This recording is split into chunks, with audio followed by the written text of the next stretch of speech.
Hello, today we are sitting down with Elisa Au, who will be representing Team USA at the Paris Olympic qualifier in the minus 61 kilogram division for her chance to compete at the Tokyo Olympic Games this coming summer. Going into 2021, Elisa is no stranger to the international stage, and her credentials are nothing to hold a candle to. In 2002, Elisa took home a gold medal at the WKF World Championships, only to be topped by taking home two world champion titles in 2004, making her the first athlete to double gold in individual divisions at a world championships.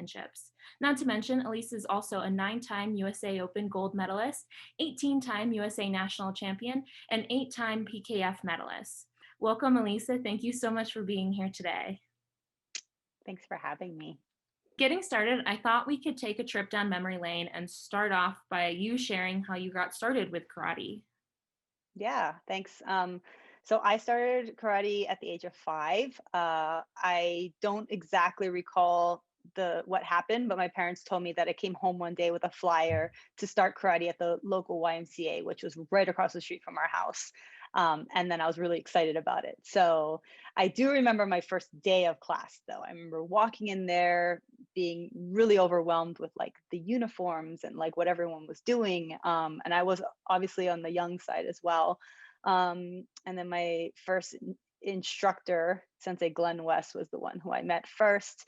And I remember him helping me into my gi and getting me started from there. And that location ended up being my training area or my dojo for many years after that. Have you always been a Kumite athlete? How did that decision come about that you would focus on Kumite? Yeah, I mean, I've always loved Kumite, but coming up in the dojo we came up in, we always we were required to do both in competition, in addition to even weapons competition. So I did all of that up until I was 18. I actually really like kata. I competed in it well into my 20s. I like it. I'm just not really fit for it. I've always had a little bit more of that edge and that skill set in kumite. Been more successful in kumite, and in the end, decided that it was best for me to focus on that. I did kata well into my 20s. I even got a bronze at the Pan American Championships one year. So yeah. Swinging back around, I want to talk about your competition history, specifically at an elite international level. Mhm. Do you remember back in 2002, 2004, when you took home those incredible titles of world champion? And how did that feel? Yeah, it's kind of hard to forget that, even though it's so long ago. It's almost 2 decades ago. Yeah, I will never forget the feeling of winning the world championships. Really had I had always dreamed of being a world champion. A lot of athletes do dream of winning this title. I didn't know that it would come so quickly. I thought it would take me many chances to like work my way up and figure it out. However, 2002 was the first time I competed at a senior world championships in the individual competition, and I was ready. Like I had prepared a lot, and I think I just surprised the competition because they hadn't seen me around in the scene. I had competed in very few senior competitions prior to that. So I think it all came down to really focused, determined, intentional preparation. And then not to mention just as a kid, as a junior athlete, just being really serious about it. It wasn't just an activity or an extracurricular for me. I was pretty determined from about 12 or 13 years old that this is what I wanted to do. After you achieved such a high, which being a world champion is what athletes dream of becoming, like you said, what were your goals that you set for yourself after achieving that? Yeah, so I mean, in 2000, I believe at the Munich World Championships, there was this whole uh, word around. Like I think even in the opening ceremonies, everyone was wearing these signs that said "Karate in the Olympics?" question mark. So of course, I had always crossed my fingers that karate would become an Olympic sport in my lifetime, or in my as I was an athlete.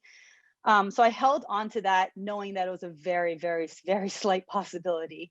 And in the meantime, I told myself, well, okay, you won a world championship. Why not win multiple? Like, if you can't go to the Olympics, then at least be the very best at your sport. Be Be one of the best ever. I mean, being be a world champion is tough enough, but being like the best is even more special, and it's something I was determined to do. So that's what kept driving me past 2002 to keep achieving.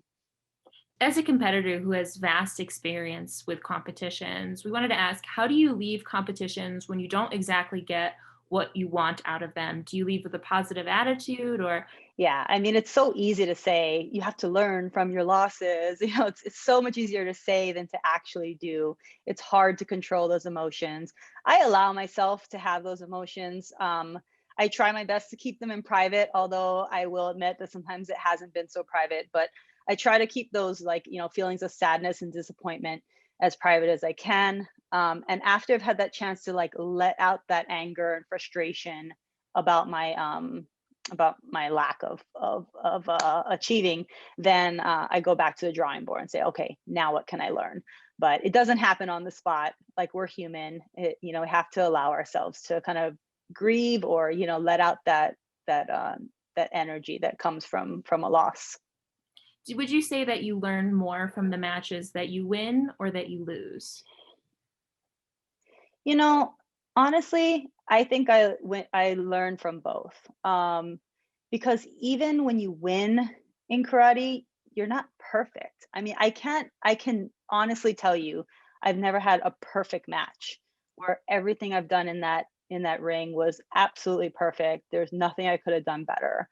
I feel like there's always room for improvement. There's always some way to analyze the situation, say, well, that was good. And I like how you figured that out. But next time, why don't you think about doing it this way? Or let's work on this specific technique that would have given you a much better advantage next time. So, yeah, I think I can learn from both situations.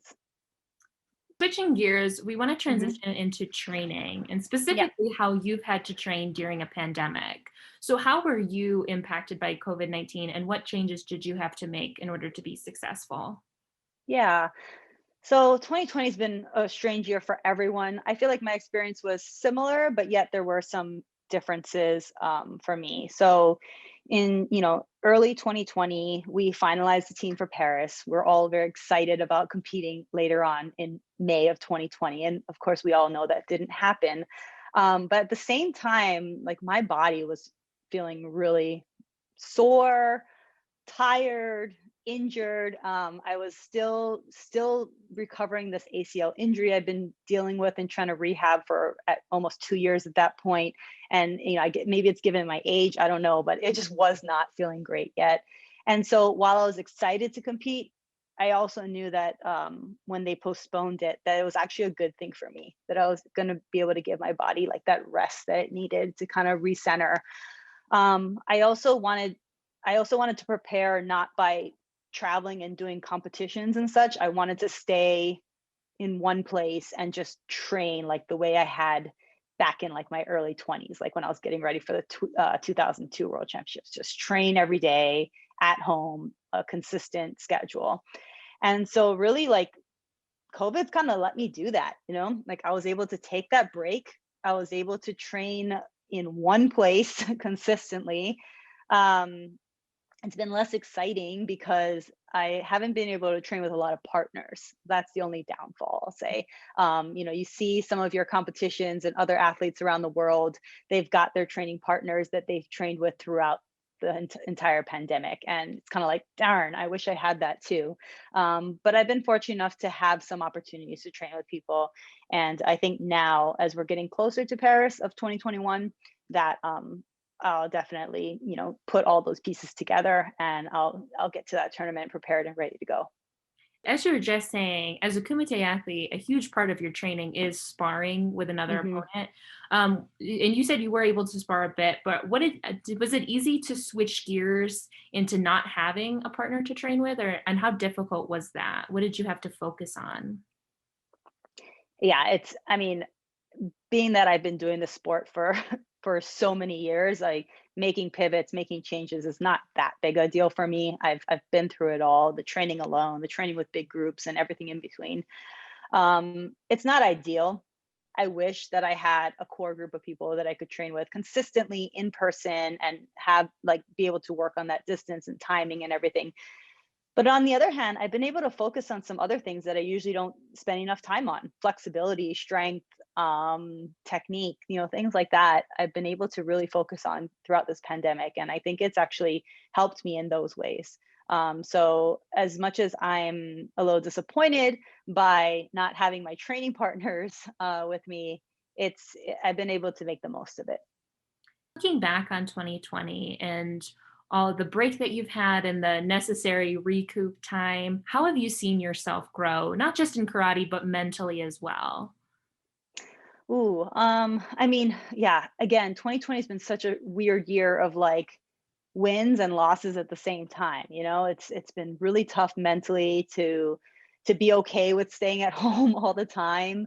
Um, and having a very, very small circle of people to interact with. I haven't seen my parents for a year now. It's tough living up here in Chicago and my family's back in Hawaii. But on the positive side, like I've been able to cut down on commutes, had more time with my kids because I don't have to commute to work. I'm working in Zoom all the time. So there's pluses and minuses to it all. I think the net is that it's positive because it's made me resilient. It's made me focus on the things that are important. So yeah, I'm grateful for the good things that 2020 brought. With next year's event season coming up very soon, what do the next few weeks and months look like for you? Are they more of the same? Are you going to be switching it up a bit? Yeah, so I'm definitely ramping it up now in this training phase where it's just like lot of high volume. But I don't have a ton of competitions per se in the near future, although that is part of the plan as we get closer to Paris is to have a few competitions to get ready for that. But right now it's just about like getting back in the dojo and putting in the time and getting that conditioning and body like physical preparedness up as much as possible. Are you excited to get back into competitions? Are you nervous? Where's your head at with that? No, I'm not nervous. I'm not nervous at all. Like I've been wanting to go to the Olympics since I was like 5 years old. So I'm not nervous. I'm excited. Like this is it. This is it for me. I'm gonna give this Paris as much all I got. Hopefully to the World Championships as well. And then after that, I think it's time to say goodbye. This will be my second retirement from competition. And I think this is the time to say, yep, done it all, left it all out on the line. So I'm excited. So, speaking of that, next up, we wanted to talk about specifically the Paris Olympic qualifier and the Tokyo Olympics, which Hmm. again feels like they're going to be happening very soon. Yeah. So, to start off, let's flash back to 2016 when we first found out that karate would be included in this year's games. I know you said that you retired officially from competition back in 2010. You retired for Hmm. 17 years. No, 7 years, 7 years. and then you Yeah. returned back in 2017. Tell us about that. How did you go about making the decision that you wanted to come out of retirement? Yeah, it was kind of a tough decision. I mean, in my heart, I made that decision instantly. As soon as it was announced, I was like, well, let do the quick math, 39 years old. Okay, I can do it. I'm still training with the kids at the dojo and the adults. So yeah, why not? But then there was a second guessing, what would people think? What would my family think? Is it silly for someone who's been out of it so long? Is it just like my athlete in my head saying I can do it, but maybe my body's not ready for it? So it took me a while to come out publicly and say to people, yes, I'm coming back to competition. But I was pleasantly surprised by the support that I got when I told people that. Lots of former teammates and people in my circle were really happy and excited to see me coming back to competition. What was that feeling like as someone who loves karate just to see it be brought to the Olympic stage? Yeah, I mean, of course, I'd love to see karate permanently in the Olympics and in collegiate sports. I mean, I'd love to see karate everywhere because I love it so much, and I think it's such an exciting, dynamic sport. So just to have this opportunity to be in Tokyo, where karate is come from, its origins, So it's really special to have karate in the Tokyo Olympics, and to have the chance to say that I tried for that, whether I make it or not, that I had a fighting chance at it and I went for it. That's really like the icing on the cake for me. It may not be as significant as the world championships that I've already won, but I think it kind of caps it off and makes for a complete athletic experience. Following your return to the sport, in 2018, you suffered a major sports injury, tearing your ACL in the finals match at the US Open, which is something Mhm. you briefly mentioned a little bit ago. But what did this event do to your Olympic dreams, and how did you come back from this injury? Yeah, so it just happened in the last few seconds of my final match at the US Open in 2018. It was my first major injury that I had ever experienced. Luckily, I'd gone through my entire first part of my career without anything. So my first thought, I knew it had something to do with, like, it was something like an ACL. When I saw the medic doing like her test, I was like, I've seen this done to other people. I know what it is. Like, there's no way I could have collapsed on the ground like that and it's just a little sprain. Like, it's got to be something significant. And so when they did say it was ACL, I thought immediately, well, there goes my chance. It's probably going to take me a while to get back. There's no way I can play catch up. But that's all emotions. Like, then you start thinking, okay, well, don't worry. There's one path to get to the Olympics, but there's a couple other paths, and you're still 2 years, 2 full years out from that. So after just calming down and thinking of it logically, I realized that I just have to be really serious about rehab, and I'd have to just get back as soon as I possibly could. And that's exactly what I did. Mhm. And was it a tough transition into returning back to competition, or how was the process of going through rehab? The first part of rehab was actually pretty good. I was feeling like I was making a lot of progression. I think I may have came back too soon, too hard, but that's just like the athlete in me, just really wanting to go for it. I didn't re-injure or anything like that. I just think I wasn't quite, like, my knee just wasn't quite ready for that really high intensity training and competition. And for that reason, I think it continued to bother me longer than it should have. It went almost a full 2 years of just not really functioning the way I wanted it to. I was certainly able to compete and train, but it was always a problem with the swelling and the pain and everything. But now I'm at a point where it's feeling really good. And so I'm able to finally say, like, yep, I think at the end of the day, I made the right choices. If I could go back and tweak a couple of things, yeah, maybe I'd slow down on coming back so quickly. But I also had the opportunity to compete in the World Championships in 2018, and that was my first competition back after the injury. So it's like, do you pass that up? I don't think so. Like I would never pass that up. So yeah, so that's what ended up happening.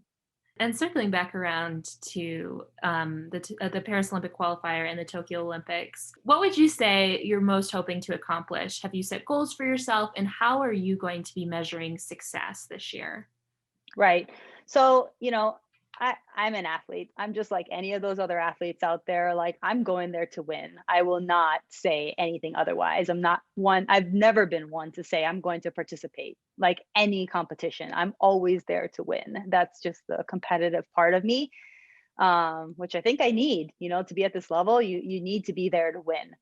Um, but for me, it's like it's about focusing on Paris and Paris only. And so I rarely talk about the Olympics when I'm talking about my goals, because really it's step by step. I mean, if you asked me this, a year ago, or like before the team trials, I wouldn't even be talking about Paris. I'd say my goal is to win team trials.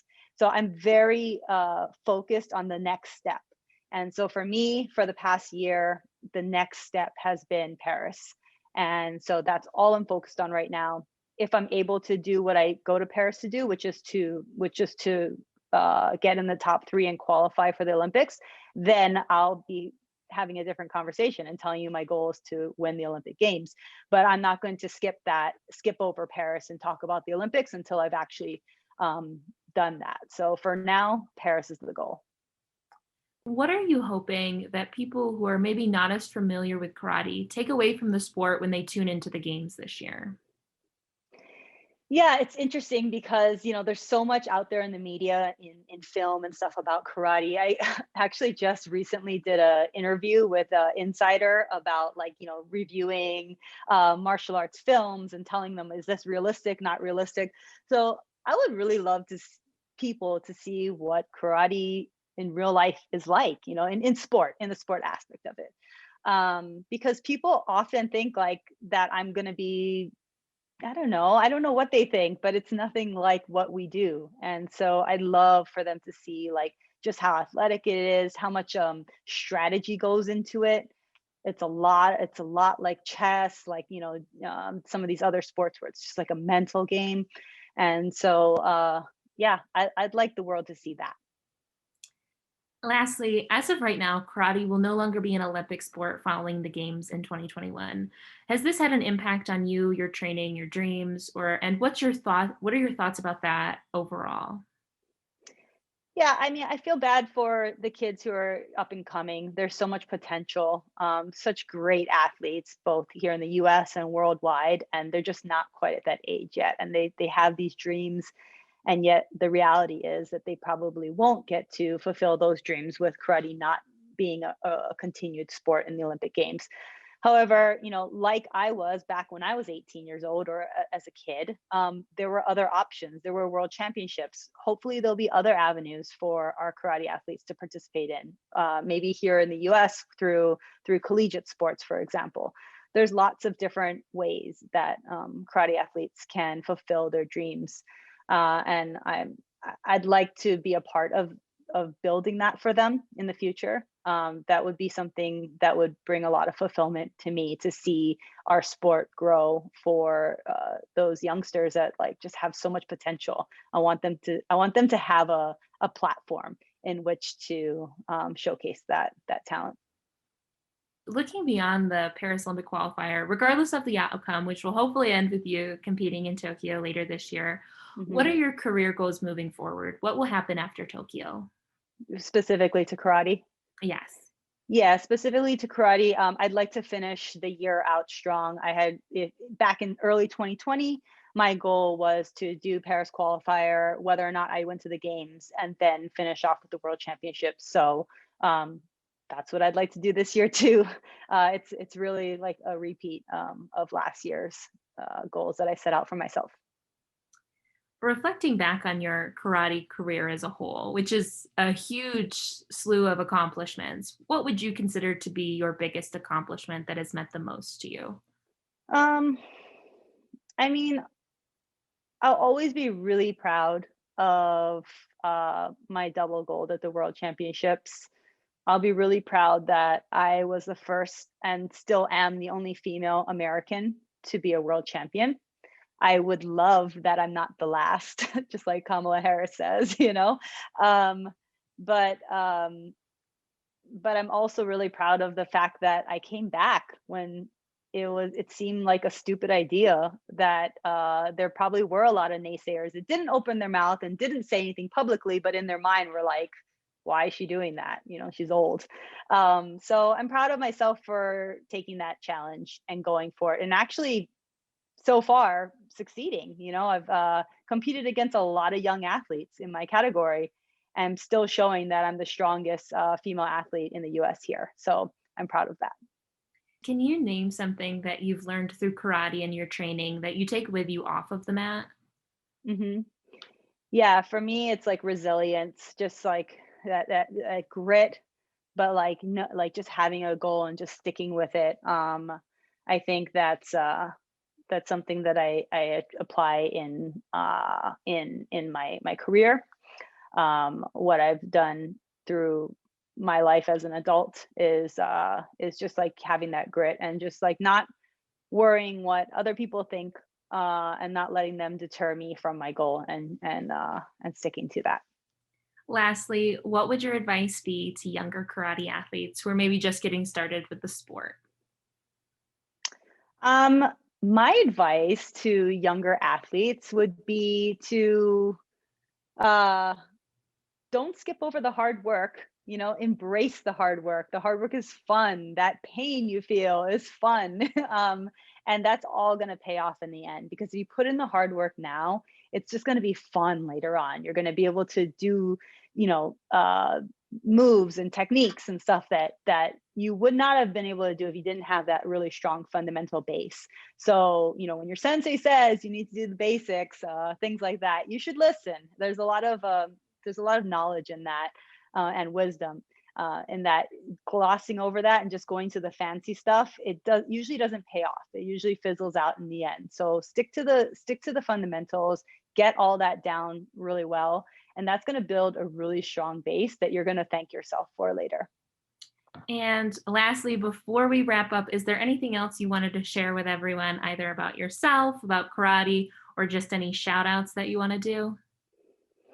Um, yeah, I mean, I would love to give a shout out to everyone who supported me throughout my entire karate career, but specifically in the past like year, 2 years, because of the pandemic and all the challenges that we've faced.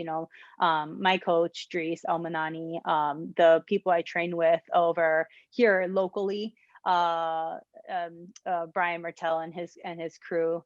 And then some other local athletes here that I train with. I really appreciate uh, all their support, and it's been fun, and I'm excited to finish off the year strong. Well, thank you, Elisa, for joining us today. Those are all the Thank questions I you. have for you. Good luck in 2021, and we're so Thank excited to see you. what you accomplish. Thanks a lot.